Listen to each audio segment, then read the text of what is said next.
Hey, architecture firm owners and emerging leaders. Get ready for unparalleled insight into the development of a world-class architecture firm and a worldwide organization driving the digital transformation of the design and construction industry. With Build Smart, the podcast that's changing how our profession operates. We share the incredible stories behind innovation in the building industry with my friend and co-host, Patrick McLeamy, FAIA, former CEO of the international architecture firm, HOK.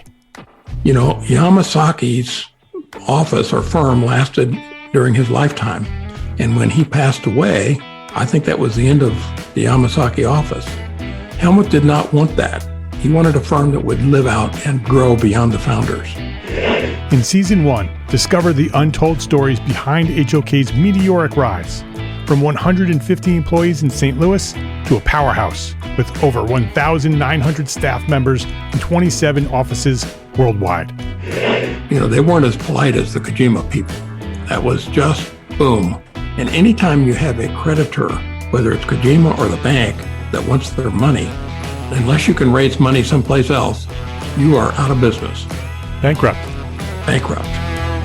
And hold on tight for Season 2, where Patrick takes us on a new adventure as chairman of Building Smart International, shaping the future of digital transformation in the design, construction, and operation of built assets. Ian Howell, Ken Harold, and I, Ken was my technical representative from HOK. The three of us took a tour of Europe of 5 cities in 5 days. Very busy time. Simply follow the link in the show notes to subscribe to Build Smart now and uncover lessons that will transform you and your architecture firm.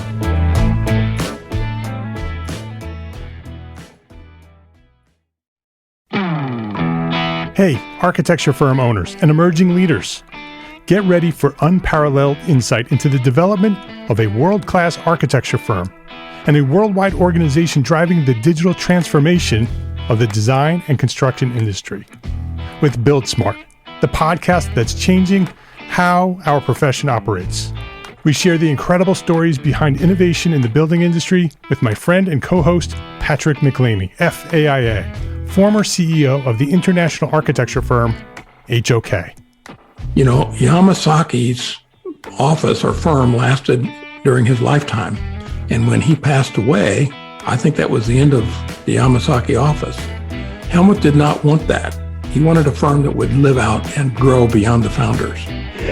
In Season 1, discover the untold stories behind HOK's meteoric rise, from 150 employees in St. Louis to a powerhouse with over 1,900 staff members and 27 offices worldwide.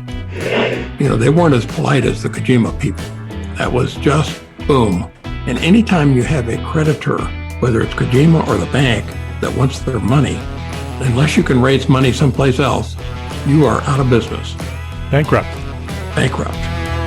And hold on tight for Season 2, where Patrick takes us on a new adventure as chairman of Building Smart International, shaping the future of digital transformation in the design, construction, and operation of built assets. Ian Howell, Ken Harold, and I, Ken was my technical representative from HOK. The three of us took a tour of Europe of 5 cities in 5 days. Very busy time. Simply follow the link in the show notes to subscribe to Build Smart now and uncover lessons that will transform you and your architecture firm.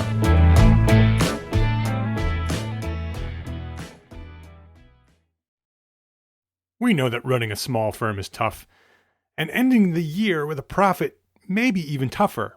That's why we created Profit for Small Firm Architects. It's a 3-module digital course, and it's available to you for free right now by visiting EntreArchitect.com/free course.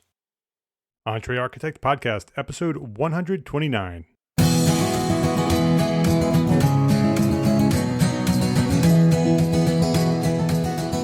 Welcome back to the EntreArchitect Podcast. My name is Mark R. LePage, and this is the podcast dedicated to a successful life as a small firm architect. Whether you have plans to someday start your own firm, whether you're in the process of launching a startup, or you might be an experienced small firm architect just trying to make a difference, this podcast is for you.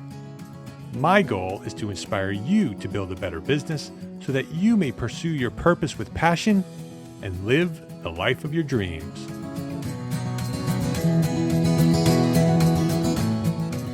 You ever have a big idea for a product or a service? Something bigger or completely different from what you're doing now?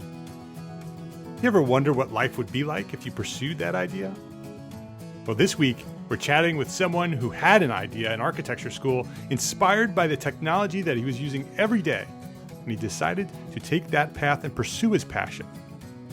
This week at EntreArchitect Podcast, we go from architect to tech startup with Ki Su of Modelo.io.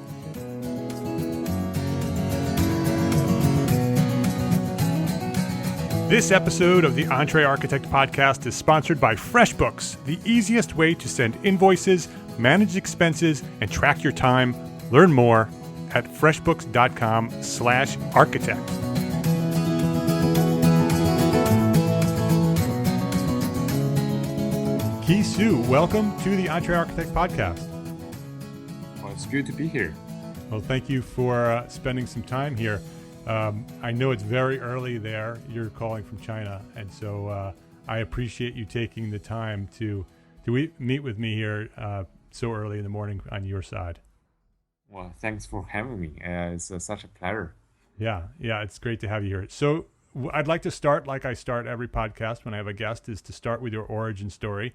You are an architect, and that architecture sort of led you somewhere else. So go back to sort of the time where you discovered architecture and what inspired you about architecture and why you wanted to become an architect, and then give us the story of your journey to find you where you are today. Sure. Oh, that gave me a long one, actually. Yeah. So, well, it's actually all started from my childhood, actually, because my dad is a structural engineer, a civil engineer, and well, now my family actually has architecture design a firm and a structural design firm. So in a way that I have been seeing my dad doing all this engineering works and as well as some of the architectural works when I was very young. So it's in your blood. Yeah, it was very interesting, right? As a boy, I mean, for me, it was very interesting to see, all these physical models that you can look from different angles. Like imagine yourself to be, on the street or in the building or in the room. It just really, really interesting. Very interesting. Was very good. I mean, we used to play with all the toys. We probably gonna bring all the toys over there, like around the buildings or even in the rooms. So and play some stories out there. So it was quite a thing for me. And then it's back then the building or the architecture is a container of all the activities or all the things or all the stories around my toys. So it was very interesting, and I think that's one of the reasons. And my cousin, my sister, she's a painter, doing all these oil paintings all the time and all these calligraphies. So I also have learned from her for quite a lot. So in a way that you can say that it's a combination of her talents and her influence of the art and my dad's influence about the civil engineer. Yeah. Kind of combined two together, and then I chose architecture as my major. When did you decide that you wanted to be an architect? Did you was it just always what you wanted to do? Well, it wasn't. My dream actually back then was to be a professional soccer player. Actually, soccer, you said. Yeah. So back then, when I was in middle school, I used to play soccer, and I was a pretty good soccer player, and several of my friends actually end up with a professional soccer career. And then my parents back then didn't really believe that soccer is a legit career for boys, and so they actually forced me not to pursuing it. Yeah. And yeah, and rather than that, I mean, architecture is definitely my first choice, other than soccer.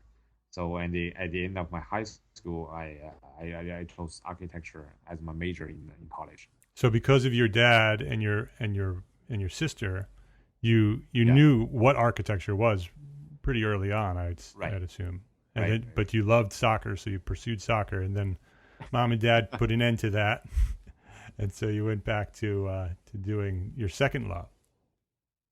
Yeah, yeah, I would say that. Yeah, yeah. But if I look back, actually, I mean, I think my parents did yeah, they did a good job on They made the right stop choice. me. Yeah, they made the right choice for sure, for sure. I mean, look at all my friends who are actually pursuing the professional career. It was really bad. It was a terrible story actually. Yeah. Wasn't good. As hard as the architecture profession is, I bet you to be a success in professional soccer is probably way more difficult. Yeah, and there's lots of other things related in there. It's not only about how good you play. There's some other things. Yeah, Yeah, yeah, it's a long story, another story. Yeah, yeah, yep. Another day. yeah. So tell me. So once you discovered architecture and that was your path, where'd you go from there? Mhm. Yeah. So I went to college, which is one of the four well-known architecture school in China, called Tianjin University, and studied there for 5 years and didn't really find it interesting. And then I think in my third year, I already started to think about apply to the U.S. schools for master degree. Hmm. So right after I graduated from that university, I applied to. I actually got several offers from the U.S. universities, and then I chose a university called Miami University, but it's actually in Ohio, Yes, yeah, Oxford in Ohio.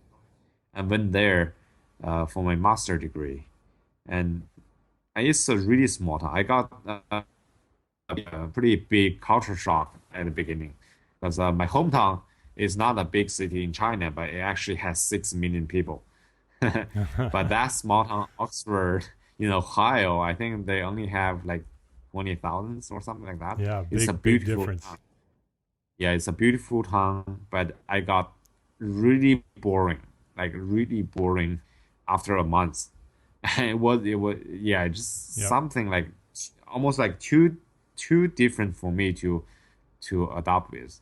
So and then I decided to actually like leave Ohio, and I then applied to USC, the University of Southern California Yeah. again. I got the offer like at the beginning, but I didn't win there. I didn't go there. And then I applied to them again, and then at the end I transferred my credit from Miami University to USC, and it's actually got my degree, Master of Architecture degree in USC. So that was the end of my architecture education actually. Yeah. And then later on, after I actually right after I graduated from USC, I was actually practicing in Los Angeles for 1.5 year, and then also taught in USC Hmm. for a graduate school studio with a French architect François Roche for a year over there, and it was a quite an experience for me. And right after that, I decided to pursuing another degree in Harvard, but it's a quite different one. It's a combination of design and computer science actually. Hmm. So I have been doing lots of programming, software developments, as well as digital fabrications. So So manipulate. so the Harvard degree was not an architecture degree. It was Right, technology. It was development, computer development, right. and Yeah, yeah, and yeah. So design. I was very into computing. What we used to call computational design. Right? I mean, and they still call it that. But I was very into programming back then. I think from 2009, And it was very interesting for me to combine that knowledge with architecture and with design, and sometimes to improve the efficiency when you like doing modelings, right? Yeah. So, and then and that's how I got very interested into that. And then that's how I decided to go to Harvard for that degree. And turned out to be a really good one. And that was actually lead to the start of Modelo. At Harvard, Modelo, the idea of Modelo came to life. Yeah, it's not really the idea of Modelo, but it was actually the first time I saw the technology called WebGL back in, I think, the June of 2012. It was first released in I think November 2011, and then my director back then, Panagiotis, showed me the language. Basically, it's an API that allows you to render 3D models directly in the browsers, the 3D data. So that didn't really happen before, and then it was the first time. And then the first time I saw it, I saw lots of potential over there, because I used to do a lot of 3D modelings all the time, and then I spend lots of time on the browser, say on Facebook or stuff like that, Twitter. And then at the moment when I first realized I visualize all my production, all the 3D models directly in the browser, right? The browser that I used to browse Facebook and doing all the other like Twitter stuff. So I didn't really know that end up as a Modelo, but it was very interesting to me that we can do something here, and then we can actually push our production to end users only through one step, the browser. So meaning that you can send over your URL to somebody else, and they can visualize your production right away, and you can do lots of interactions over there. And that was the inspiration for Modelo? Yes. Yep, that was inspiration for Modelo. Okay, so talk about a little bit about Modelo. Modelo is your startup. It's a company, online company. Talk about Modelo and what it is, and why you started it. Yeah, I mean, Modelo is a web-based, basically a browser-based, what we call a building design collaboration and presentation platform for architects, engineers, and maybe general contractors as well. So it offers all this, like cloud-based hosting and management and communication, and then presentation services. Basically, allows you to visualize 3D models, your 3D models, no matter what kind of CAD software you use, and visualize directly in the browser in a much faster way. Actually, way much faster than any other software out there. And then you can do all those communications, markups, and screenshots, and even then make a walkthrough of the model, like in a very fast way, and fast and intuitive way. And so, and the reason we started the company is because first, the fact that I saw WebGL and that really excites me, and then secondly, I used to do all of these like screenshots, using email to send over screenshots to my clients or to my collaborators, and then on their side they have to do markup on the screenshots, print out the screenshots, markup on it, and send back to me. Like we do this back and forth all the days. So, but when the first time I saw WebGL, is definitely something that can help us solve that problem. So that was the beginning of it. And so I just want to make sure I'm clear on what Modelo is. It's a place where you can take your computer design, your 3D models, you're built in Rhino or Revit or SketchUp, and put them in Modelo, and then anybody who has a browser can go to your channel on Modelo and be able to see what you're seeing. They can manipulate the model on their end. You can manipulate it on your end. Is that right? Yep, it's a little more than that. I mean, yep. Meaning that let me give you a scenario, right? Yes. Yeah. If I'm the modeler, I'm gonna save my models, all my models. So say previously I use Dropbox or I use FTP servers. Yep. Now you can actually use Modelo to save all of your design, no matter it's 3D models or 2D images or anything.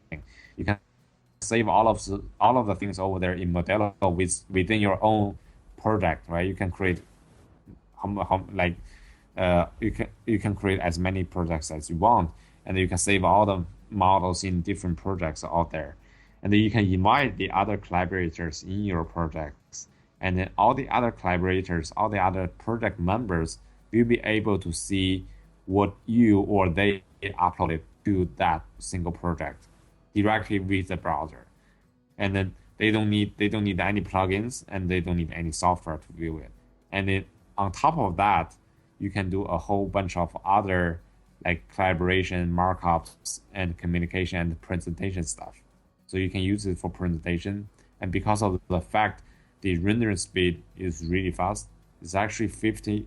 For some of the models, it's like 50 times faster than the spinning speed in Rhino. And it's even better if you compare from Revit and Modelo. So we actually offer you a very fast way of, doing all this communication and the presentation.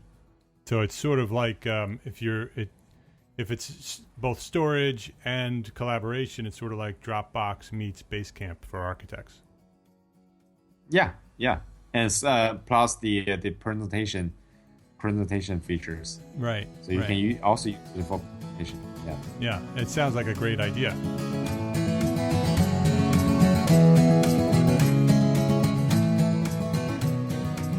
Let's take a quick break here to say thank you to FreshBooks for their support as a platform sponsor of EntreArchitect, because as a platform sponsor, FreshBooks has provided funding and support for our overall mission here at EntreArchitect. They recognize the need for small firms like us to build better businesses in order to be better architects. FreshBooks is the easy-to-use accounting software designed to help us small firm owners get organized, save time, and get paid faster. It takes care of invoicing, expense tracking, estimating, reporting, and it all happens out on the cloud, so you have access to your information from anywhere that you have access to the internet.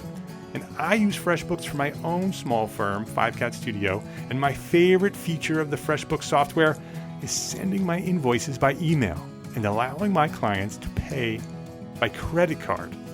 When FreshBooks says that you'll get paid faster, they're not kidding. With the convenience of clicking a button and paying by credit card, many of my clients pay now as soon as they receive their invoice.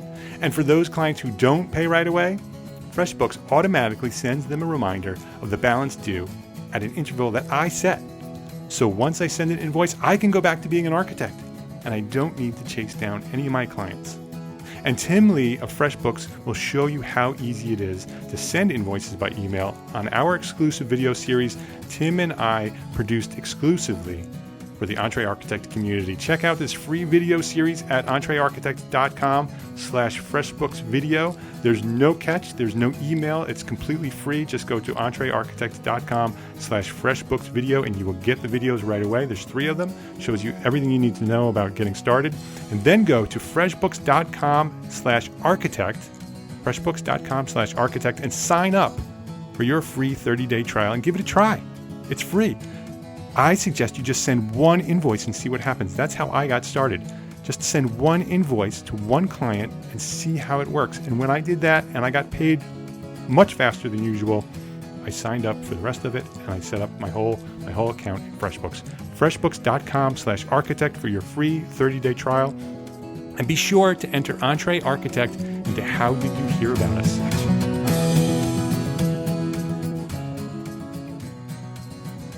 So you had that idea when you saw WebGeo and said, okay, I need to create this new tool. How did you get from there to where you are today? Let's talk about that journey from, the idea. You were inspired. You said, okay, you had this idea of what you can do with this new technology. What were the practical steps to get from that point to a functioning platform that you have today? Okay. So, well, at the beginning, I think I graduated from Harvard GSD in May of 2013. And then right after that, back then at that time I already got my thesis finished. It was actually one of the very first prototype of Modelo, and I used it for my thesis project. So I spent like 7 months programming the entire thing. And then right after graduation, I actually decided to only pursuing this rather than go back to the architecture design track. So, and then I just started to like programming different ideas and prototyping the product, as well as applying to like accelerators. And so in March 2014, I got myself into accepted in a accelerator called Beta Spring in Providence. And so that was actually the beginning of the company officially. And we registered through with their help, and then the guys there, they have teaching us many things. So an accelerator, just for anybody who doesn't understand what an accelerator is, it's a place where startups apply, and if you're accepted, you come into this sort of ecosystem, into a physical building, right, where other startups are, and you essentially, it's an incubator for ideas, and they help you develop that idea and help you launch it. Is that correct? Sort of. Right. Yeah. Okay. Well, so the program itself is kind of like a mini MBA, and they also invest you some money and give you the free space and give you all the mentorship, right?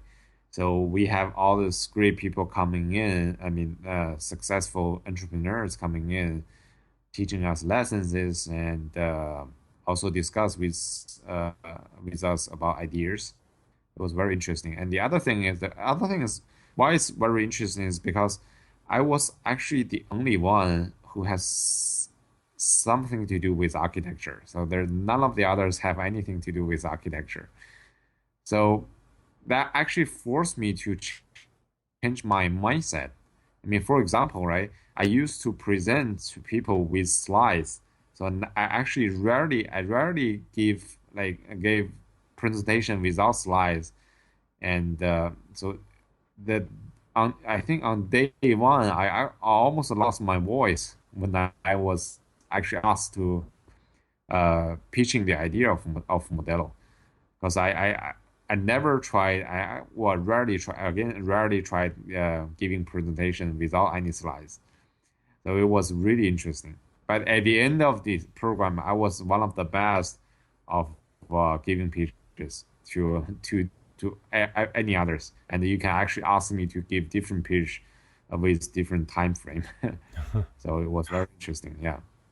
Yeah. So you were accepted into this incubator or this accelerator, and right. You had this guidance and the support and the financing.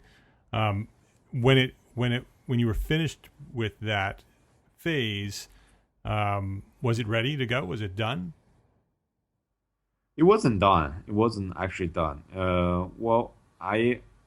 When I was back in there, I spent quite a time to find the right business model, as well as the same time developing what we call the first prototype of Modelo, and then also at the same time finding a partner, a co-founder. So I think at the end of April 2014, I found my partner. And who actually joined me as a co-founder of Why Modelo. Did you feel that you needed a partner? What were you missing that your partner, what you needed in a partner? Well, it's always hard to do the whole business with only you. I mean, it's not only about skills, but also about mental set. Because it's really hard to just do everything by yourself. It's always good to have somebody there who you can talk with, who you can communicate with, and who can actually offer some other ideas, some feedbacks whenever you want to do something more, or you create something new. You need to discuss with somebody. there has to be someone, and there has to be someone who also work with you, and that's not mention that the amount of production development is a lot, so I need somebody to be there as well. And So, luckily, I found my co-founder. Yeah, so how did you find that person? it was hard. It was really hard. I mean, at the end of the day, I was referred by a friend. So Tian is actually a friend of my friend, and he used to be an industrial designer. And my friend is also, well, he's now a UX designer, but he used to be an industrial designer as well. So they know each other for quite a time. And I first approached to my friend and told him that, ask him if he is interested doing Modelo with me. And he actually told me that he has a better candidate, and that was my co-founder. And we started as just collaborators, and turned out that we two are we two make very good partners, like in every way actually. So I mean it's like after one month of collaboration, we found each other to be like found it to be really comfortable to work with each other, and then we somehow like believe very similar stuffs. So and then it seems like that's the right thing to do to to found the company as co-founders. Yeah. So that's how I found him. Yeah. But Modelo was very well developed by that point, right? It wasn't. It was not. There, right? It was not. So when you found your co-founder, was that was during the accelerator, inside the accelerator? Right. It was inside the accelerator, and at the end of the accelerator, we have some like a barely workable prototype, and then after that we spent like two of us spent like 3 months developing the first prototype of Modelo, and it wasn't as stable as it is now. Actually, far less stable as it is now.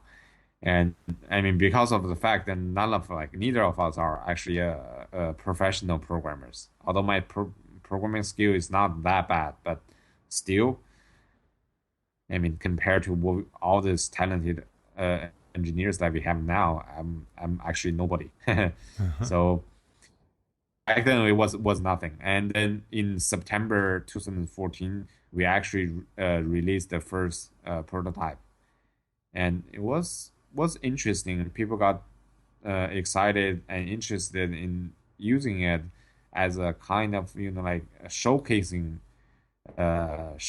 place. So they actually can showcase their 3D models. They can embed in their own portfolio side, and that was it. It wasn't that much of things that you can do over there. But the fact that to have a prototype, and then the fact that there are people using it, there are like almost like 2,000 people using it, and that actually helped us to get the funding from a VC, and that happened in January 2015, and that's how the Modelo right now started. Mm-hmm. So after that, we got the funding, and then we start hire people. Actually, before that, our CTO joined us, also referred by a friend. And then after January 2015, we started to like really form a team and hire more engineers and marketing person and all the other persons, BD and sales. And we have been developing the software for 12 months, and we launched it in January this year. And then what about funding? We don't need specifics about funding, but how did you find your funding? How did you find investors? What was back then? I was like, we have came into a conclusion that if we really want to push this stuff to be a legit business, we need some funding to like boost the development, right? Because we were like talking about like the prototype is okay, it's interesting, but it's definitely nothing close to a product. So if we really want to make a product, we need to hire real engineers. And then, well, the good thing is we already have our CTO join us, and he definitely agreed about that. So he's a fantastic engineer. He's a doctor in computer graphics, has been doing all this like fundamental GPU optimizations for AMD and NVIDIA. So he's one of the top tier engineers. And so he definitely I mean, during the discussion, everybody agrees that we need funding to go forward. So then I just like started my fundraising mode and just reach out to friends, talk with all the people that I know who are angel investors, and talk with a whole bunch of VCs. And luckily that a VC that I used to know before came to MIT for a pitch contest. And I was actually introduced to, I mean, I was actually asked to be there. One of my friends invited me to be in the pitch contest. So actually I pitched in that event, and it went really well. I mean, we're really good at pitching actually, especially when we slides, right? Because I was architect. Right. So it went really well, and they really like it. So, and then it's a Chinese investor. It's actually one of the best known Chinese investors in China. It's called Zhen Fund, the ZHEN fund. And and then after that I went back to China and catching up with them again. And then it's so funny because I was really lucky. I was very lucky because I talked with one of their current right now one of their partners back then in there, and then he actually invested. He invested in another company. I mean, from his previous fund, a company called Crystal Image. I think maybe some of the audience knows it. Is one of the rendering companies, the outsourced rendering companies. So I mean, I remember the old days that we all send over the models to Crystal Image, and they can actually render high fidelity renderings in something like 12 hours, like for a certain amount of money. So they're really good business. So the investor actually invested in them back in 2008, and it's so funny because they have been like thinking of doing such thing like Modelo back in 2009, but at the same time they were like trying to file for IPO. Their like revenue in 2008 was really good. It was like something around like $250 million annual revenue. So it was really good, and they are trying to file the IPO, but for some reason didn't really succeed. So the entire thing crashed a little bit, and then they didn't really continue to pursuing the Modelo, like the idea, the similar idea of Modelo. Yeah. So it ended up as something that guy feels really bad of not doing it, right? And then all of a sudden he found another company doing similar idea, and then at the right time, like because of the fact that WebGL is ready. So, and then that's how he decided to invest in us. That was really exciting, and yeah, so that's how it happened. That's a great story. I mean, the reason I wanted you to come on is to talk about this idea and how you took it from a simple idea to where you are today. That's why I sort of asked all those step-by-step questions, because there are a lot of architects out there who are listening right now that have an idea, and they most of them will just say, I can't get into that. I'm an architect. So to hear your story and to hear the process that you go through, I think is inspiring and informative. So I appreciate you sort of giving us the background on Modelo. Sure. Yeah. So people can find Modelo at modelo.io. And yep. I think there's a free version, right? So they can do a trial version of it. Is that correct? Yeah, you can try it for free. Yeah. Yeah, for sure. So you can go to modelo.io and sign up and try it for free. So anybody that's out there doing, 3D models and are collaborating and presenting to clients and presenting to other teams, it looks like it's a great tool for that. So check it out at modelo.io. Kisu, thank you very much for your service to our profession of architecture here. It's definitely my pleasure. It's not only to the profession, but also to myself, right? Because I used to be an architect. Yeah, exactly. I appreciate you for sharing your knowledge here today at the EntreArchitect Podcast. Yeah, thank you for having me.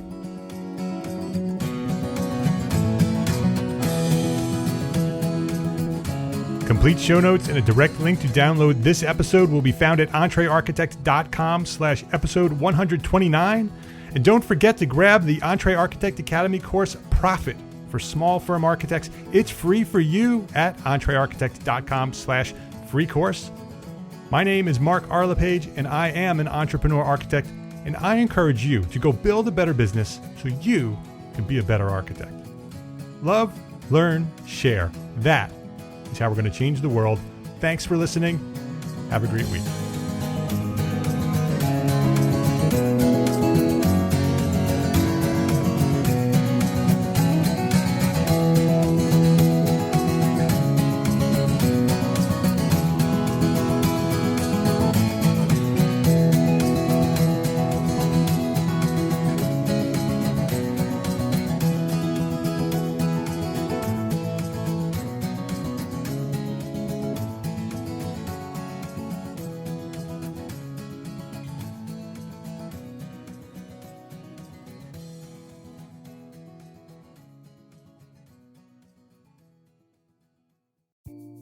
Imagine earning continuing education credits while doing exactly what you're doing right now.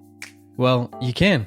Gable Media has revolutionized the way you earn your continuing education credits with a groundbreaking approach. Forget running around town and scouring the internet for credit-worthy courses. Fulfill your CE requirements effortlessly by listening to engaging podcasts just like the one you're listening to now. Our podcasts are designed to educate, entertain, and inspire, all in a user-friendly environment. But wait, there's more. Architects, Gable Media is also approved as an AIA continuing education services provider. Upon completion, we handle everything, from reporting your hours directly to the AIA to storing your certificates in your personal Gable Media profile for your self-reporting needs. So follow the link in the show notes and start earning your credits in the most innovative and entertaining way possible with Gable Media. Attention architects and creative minds, get ready to supercharge your brand with Build Your Brand, the podcast that's unlocking the secrets of branding success for creatives. Hey there, it's Mark Arlepage, founder of EntreArchitect, and I'm inviting you to join my friend, architect marketing expert Jeff Eccles at Build Your Brand Podcast, where he explores the captivating stories of the world's top brands and transforms their lessons into powerful moves for small firm architects and creatives like you. In Season 1, Jeff shares the thrilling tale of Southwest Airlines, where he dissects their journey to the summit and distills it into strategies tailor-made for you. It's important to keep in mind that companies like Southwest compete in the real world, just like you, and face real-world challenges, just like you. You might be surprised at how similar those challenges are to the struggles that you grapple with on a day-to-day basis. Don't miss out on your blueprint for success. Subscribe, tune in, and let's build your brand together. You may have noticed that the very best brands in the world are also known for having somewhat unique corporate cultures. That's often the glue that holds everything together when they encounter those rough spots. We don't do it because it inconveniences the passengers to whom we are primarily dedicated, the short haul, frequent flyer. Follow the link in the show notes to subscribe to Build Your Brand today. Remember, no matter the size, the journey's the same. Your brand's journey to the top starts here.